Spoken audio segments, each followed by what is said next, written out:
Halo semuanya, selamat datang lagi di channel aku, Gen Tutorial. Untuk video kali ini aku bakal bahas bagaimana cara menyimpan link ke dalam folder di PC kalian. Contohnya seperti ini ya. Kita contohkan langsung biar lebih paham.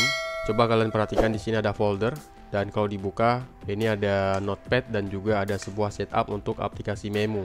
Nah, di sini kita bakal pastekan link dari sebuah website yang kita maksud.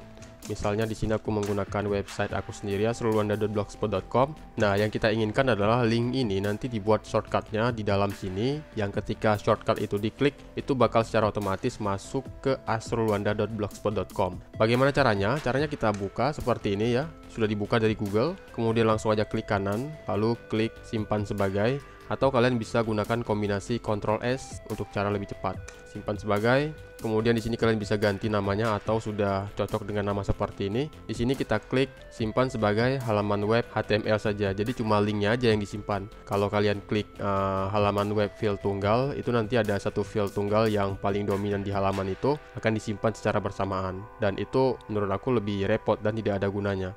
Apalagi kalau kalian klik yang halaman web lengkap. Ini semua file yang ada di halaman web tadi itu bakalan di copy dan dibuat shortcutnya juga. Nanti bakalan muncul folder lain yang di dalam folder itu ada isi file dari link tersebut. Misal ada foto-foto yang terdapat di link tadi, itu bakal di copy juga. Nah, di sini kita klik halaman web HTML saja lalu klik save. Selesai. Tampilkan semua, tampilkan di dalam folder. Nah, ini adalah link yang sudah kita buat ke bentuk shortcut. Nah, kita bisa lihat di sini ya. Download. Nah, ini dia. Ini link yang sudah aku buat tadi. Kita bisa klik cut, lalu kita masukkan ke folder mana saja, paste. Oke, sudah hilang di sini dan masuk ke dalam sini. Dan kalau link ini diklik oleh orang lain, tentunya ini harus mengaktifkan koneksi internet mereka untuk bisa masuk ke Google Chrome. Coba kita klik. Nah, secara otomatis dia bakalan langsung masuk ke situs website yang kita pastekan linknya di dalam folder tadi. Bedanya, kalian perhatikan linknya di sini ya.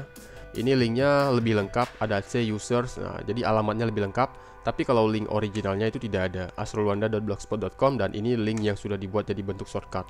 Tapi ini online dan semua fiturnya bisa diklik semua. Oke, nah ini bisa diklik semua ini.